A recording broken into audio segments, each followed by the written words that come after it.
தொடர்ந்து இருக்கக்கூடிய ஒழுக்க முறையிலான ஷரியத் நடைமுறைக்கு உட்பட்ட அந்த நிக்காஹ் பதிவு என்பது நடைமுறை சாத்தியமே இல்லாமல் போய் சமுதாயத்திலே ஒழுக்கக்கேடும் ஒழுங்கீடுகளும் நிறைந்து காணப்படக்கூடிய ஒரு அவலங்கள் உருவாக்கப்பட்டிருக்கும். நம்முடைய சமுதாயத்தை பொறுத்தவரையிலும் அதிலே குறிப்பிடப்பட்டிருக்கக்கூடிய சட்டத்திட்டங்கள் நடைமுறை சிக்கலை உருவாக்கக்கூடியவை என்பதனை நம்முடைய தலைவர் அவர்கள் எடுத்த இடப்படையே அரசாங்கத்தினுடைய கவனத்திற்கு எடுத்து சென்று இந்த பிரச்சனைகளுக்கெல்லாம் ஒவ்வொன்றாக தீர்வு தர வேண்டும் என்று கேட்காமல் எல்லா பிரச்சனைகளுக்கும் ஒரே தீர்வாக காலம் காலமாக நம்முடைய சமுதாயத்திலே தொடர்ந்து செயல்முறைப்படுத்தப்பட்டு வந்து கொண்டிருக்கக்கூடிய ஜமாத் முறையிலான நிக்காஹ் பதிவையே அரசு பதிவாக ஏற்றுக்கொள்ளுங்கள், அதுவே எல்லா பிரச்சனைகளுக்கும் எங்களுக்கு தீர்வாக இருக்க முடியும் என்று எடுத்து வைத்தார். போராட்டம் நடத்தவில்லை.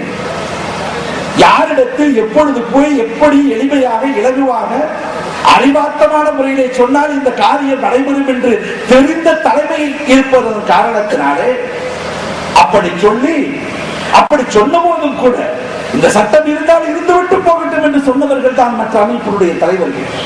அவர்களை எல்லாம் ஒன்று கூட்டி சென்னை பிரசிடென்ட் ஹோட்டலிலே வைத்து இதில் உள்ள நடைமுறை சிக்கல் என்ன என்பதனை முஸ்லிம் லீக் தலைவர் எடுத்து விளக்கிய பிறகு ஆம் என்று எல்லோரும் ஒத்துக்கொண்டதற்கு ஏற்ப உடனடியாக அங்கேயே ஒரு தீர்மானமாக அதனை எழுதி முஸ்லிம் லீக் எடுத்த எடுப்பிலேயே எதை தீர்வாக சொன்னதோ அந்த தீர்வையே தீர்மானமாக வேண்டுகோளாக எழுதி வந்திருந்த எல்லா சமுதாயத்தினுடைய நம்முடைய சமுதாயத்தின் எல்லா அமைப்பினுடைய தலைவர்களிடத்திலே கையெழுத்தை பெற்று நடைமுறைக்கு சாத்தியமான வகையிலே அதற்கு பிறகு அமைச்சர்களையும் அதிகாரிகளையும் ஃபாலோ அப் செய்து சென்ற ஆகஸ்ட் திங்கள் 28ஆம் நாள் கட்டாய திருமண சட்டத்தில் மாற்றம் என்கிற தலைப்பிலே அரசு ஆணை வெளியிடப்பட்டது. அந்த அரசு ஆணை தான் முஸ்லிம் லீக் எடுத்த எடுப்பிலேயே சொன்னதல்லவா, காலம் காலமாக நடைமுறையில் இருந்து வந்து கொண்டிருக்கக்கூடிய ஷரியத் நெறிமுறைகளுக்கு உட்பட்ட ஜமாத் ரீதியான நிக்காஹ் பதிவே அரசு பதிவாக முஸ்லிம்களுக்கு எடுத்துக் கொள்ளப்பட வேண்டும் என்கின்ற அந்த கோரிக்கையை ஜியோவாக அரசு ஆணையாக என் அரசாங்கம் வழங்கியது. நான் கேட்கிறேன், வேறு எந்த அமைப்பாவது இந்த மாற்றத்தை கொண்டு வந்திருக்க முடியுமா?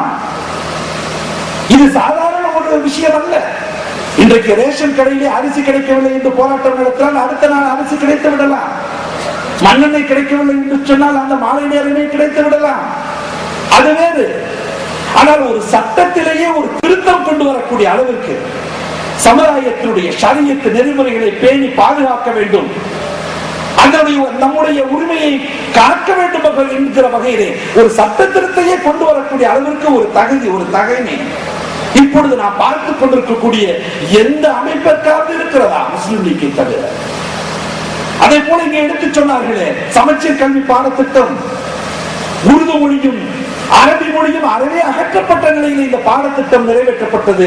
எங்களுடைய சொந்த மொழி உருது மொழி, பாண்டியத்துவ மிக்க மொழி, இலக்கிய இலக்கணம் செறிந்த மொழி, இஸ்லாமிய பெருமக்களால் பேசப்படக்கூடிய மொழி. சில பகுதிகளிலே இந்த மொழி பேசவில்லை என்று சொன்னால் நீ முஸ்லிமே அல்ல என்று சொல்லக்கூடிய அளவிற்கு அந்த மொழியில் ஈடுபாடு கொண்டிருக்கக்கூடியவர்கள் மாத்திரமல்ல, அந்த மொழியையே முதல் மொழி பாடமாக கொண்டிருக்கக்கூடிய முஸ்லிம் சமுதாயத்தவரால் முஸ்லிம் சமுதாய நிர்வாகத்தினரால் நடத்தப்படக்கூடிய பள்ளிக்கூடங்கள் 400க்கும் மேற்பட்டவை. அத்தனை பள்ளிக்கூடங்களையும் இடித்து மூட வேண்டிய சூழ்நிலை. அதிலே பயிற்றுவித்துக் கொண்டிருக்கக்கூடிய ஆசிரியர்கள் அத்தனை பேரும் உருது ஆசிரியர்கள், முஸ்லிம் ஆசிரியர்கள், அத்தனை பேருக்கும் வேலை இல்லாமல் போகக்கூடிய நிலை. அடுத்த தலைமுறையினர் அந்த மொழியையே படிக்க முடியாது என்று போகக்கூடிய ஒரு கீழான நிலைமை. அதை போலத்தான் அரபி மொழியும். அரபி மொழியை கற்பித்துக் கொண்டிருக்கக்கூடிய ஓரியண்டல் அரபி மேல்நிலை பள்ளி என்கிற பாடத்திட்டத்தில் 18 பள்ளிகள் நம்முடைய சமுதாயத்தவரால் நடத்தப்பட்டு வந்து கொண்டிருக்கின்றன. அவைகளெல்லாம் இழுத்து மூடப்பட வேண்டும் என்கின்ற நிலை. அப்படியெல்லாம் இருக்கக்கூடாது என்று சொல்லி சமச்சீர் கல்வி பாடத்திட்டத்தில் அரபியையும் உருதுவையும் நீங்கள் தன்மையாக வேண்டும் என்று கேட்டு அதற்குரிய காரண காரியங்களை எல்லாம் விளக்கி முஸ்லிம் லீக் நடத்திய மாபெரும் அந்த மாநாட்டிலே அதையே ஒரு முதல் கோரிக்கையாக எடுத்து வைத்த காரணத்தினாலே தமிழக தலைவர் மாண்புமிகு முதல்வர் அவர்கள் இது வழங்கப்படும் என்கிற உறுதியையும் தந்து 4 நாட்களிலே அரசு ஆணையையும் தந்தார். அந்த அரசு ஆணையை கூட இங்கே நம்முடைய அவர்கள் சொல்லி காட்டினார்களே, அரசு ஆணையில் அரசு என்ன எதை சொல்லுகிறது கிடைக்குமே தவிர எந்த அரசியல் கட்சி சொன்னதால் இது கிடைத்திட்டது என்று இருந்ததாக வரலாறு இல்லை. ஆனால் உருது மொழியும் அரபி மொழியும் சமச்சீர் கல்வி பாடத்திட்டத்திலே சேர்க்கப்படுகிறது என்கிற அரசு ஆணையை சொல்லுகிற போது அண்மையிலே நடைபெற்ற இந்திய யூனியன் முஸ்லிம் லீக்கினுடைய மாநில மாநாட்டில் வைக்கப்பட்ட தீர்மானத்தின்படி இந்த மாற்றம் செய்யப்படுகிறது என்று ஒரு அரசு ஆணை வெளியிடப்படுகிறது என்று சொன்னால் நாம் எந்த அளவிற்கு அரசாங்கத்தை அணுகி அவர்களுடைய நம்பிக்கையை முழுமையாக பெற்று சமுதாயத்திற்காக குரல் கொடுக்கக்கூடிய ஒரே அங்கீகரிக்கப்பட்ட அமைப்பு தாய்ச்சபை முஸ்லிம் லீக்காக மட்டும்தான் இருக்க முடியும் என்கிற நம்பிக்கையை ஆழமாக விதைத்து முஸ்லிம் லீக் தலைவர் சமுதாயத்தை பற்றி அவருடைய சமுதாயத்தை பற்றி வந்து சொன்னால் அதிலே முழுமையாக 100% உண்மை இருக்கும். அதை நடைமுறைப்படுத்த வேண்டிய அவசியம் நமக்கு இருக்கிறது என்கிற வகையிலே அரசாங்கத்தை நடத்தி செல்பவர்களை உணரச் செய்யக்கூடிய அளவிற்கு ஒரு தலைமை இருக்கிறது என்று சொன்னால் அது முஸ்லிம் லீக் தலைமையாக மட்டும்தான் இருக்க முடியும். இது போன்ற உயிரிழைய பிரச்சனைகளை யார் சாதிக்க முடியும் சொல்லி நினைத்து பாருங்கள்.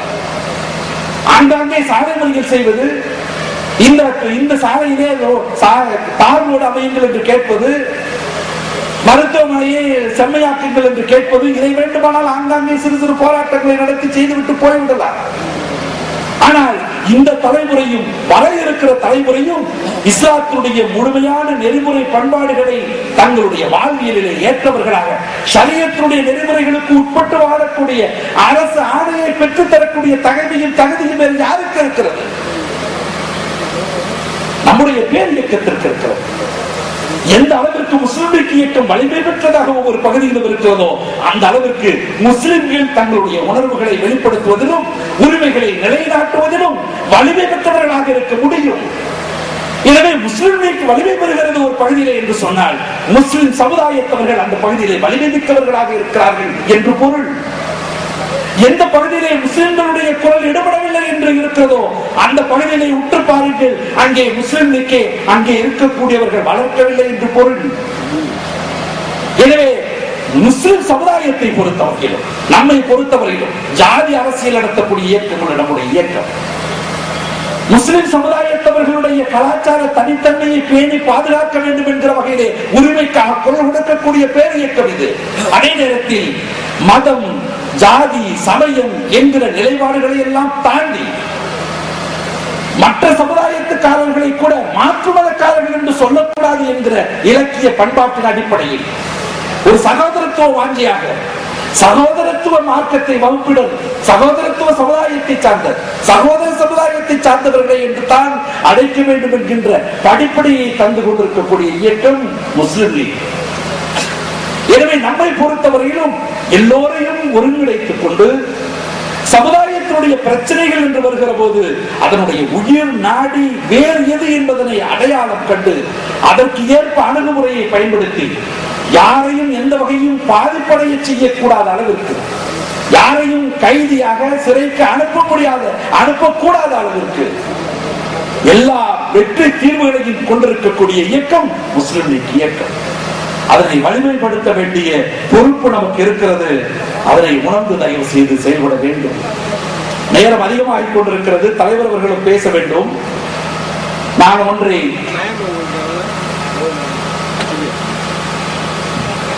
ஒரே ஒரு குறிப்பை மாத்திரம் உங்களுடைய மேலான கவனத்திற்கு சொல்லி நான் முடிவுக்கு வருகிறேன். கோவை சிறைவாசிகளிலே ஒருவர் அபு தாகிர் என்று நீங்கள் கேள்விப்பட்டிருக்கலாம். அந்த அபு தாகிர் உள்ளே ஏறத்தாழ 10 ஆண்டுகளுக்கு மேலே இருக்கிறார். இளைஞன் 2 கிட்னிகளையும் இழந்து அன்றாடம் தயாரி செய்ய வேண்டும் என்கின்ற நிலைக்கு ஆளாக்கப்பட்டு அவனுடைய கல்லீரலும் பாதிக்கப்பட்டு இதயமும் பாதிக்கப்பட்டு இப்பொழுது கண் பார்வையும் பாதிக்கப்பட்டிருக்கக்கூடிய நிலையிலே ஒரு மிகப்பெரிய மரணத்தை நோக்கிய அவனுடைய விளிம்பிலே நின்று நிழலாடி கொண்டிருக்கக்கூடிய ஒரு உயிராக அபு தாகிர் என்கிற ஒரு இளைஞன் இருக்கிறார். அவன் யார் யாருடைய பேச்சையே கேட்டு எப்படியெல்லாம் உள்ளே சென்று சிறைவாசம் கொண்டு தன்னுடைய வாழ்க்கையை அழித்துக் கொண்டான், அது வேறு விஷயம். ஆனால் உள்ளே சென்றவன் மீண்டும் வெளியே வருவதற்குரிய எத்தகைய முயற்சிகளும் யாரை நம்பி உள்ளே சென்றானோ, யாரால் உள்ளே தள்ளப்பட்டானோ அவர்களெல்லாம் நகர்ந்து விட்ட பிறகு அவர்களாலே உதாசீனப்படுத்தப்பட்ட பிறகு தன்னுடைய உடல் உறுப்புகளையும் இழந்தவனாக தன்னுடைய மரணம் மிக அருகிலே இருக்கிறது என்கிற அந்த உணர்வோடு அவருடைய வாழ்க்கையை கழித்துக் கொண்டிருக்கிற அந்த நிலையில் தான் நம்முடைய தலைவர் அவர்களுக்கு ஒரு கடிதம் எழுதினார். என்னுடைய பெயர் அபு தாஹிர். நான் மத்திய சிறையிலே, கோவை மத்திய சிறையிலே இருந்து கொண்டிருக்கிறேன். ஆயுள் கைதியாக இருக்கிறேன்.